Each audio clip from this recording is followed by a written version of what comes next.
I created DocFroc because I really feel that doctors, nurses, and hospitals should do everything they can to prevent infection.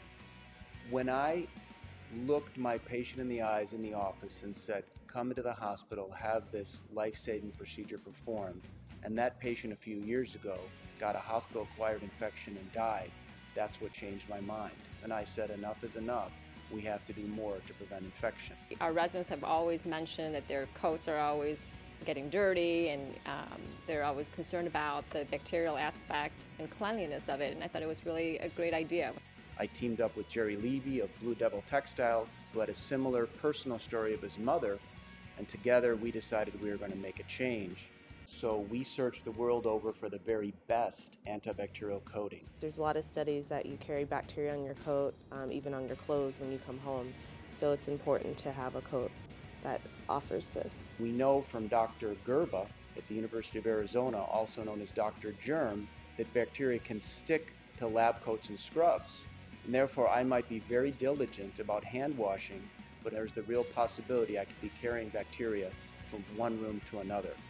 Ours is a nano-type technology that's hydrophobic, which simply means bugs do not stick to the material.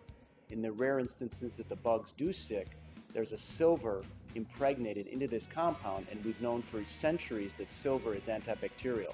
So any of the bugs that happen to still stick despite the coating are killed by the silver. It is much more safer for our residents, so they're not being exposed, or they're not exposing from one patient to the other as they care for patients from one room to another to spread those bacterial germs. We figured as long as we were going to make it a better coat for patients with the antibacterial coating, we'd make it a better coat for doctors.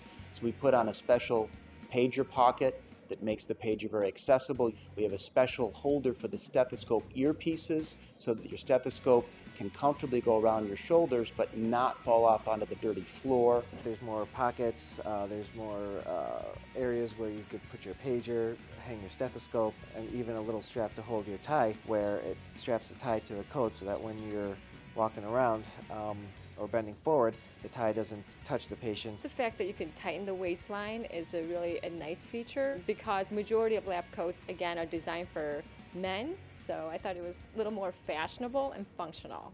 I was really excited about the cell phone pocket. Your pager's pretty available because there's a separate pocket for that.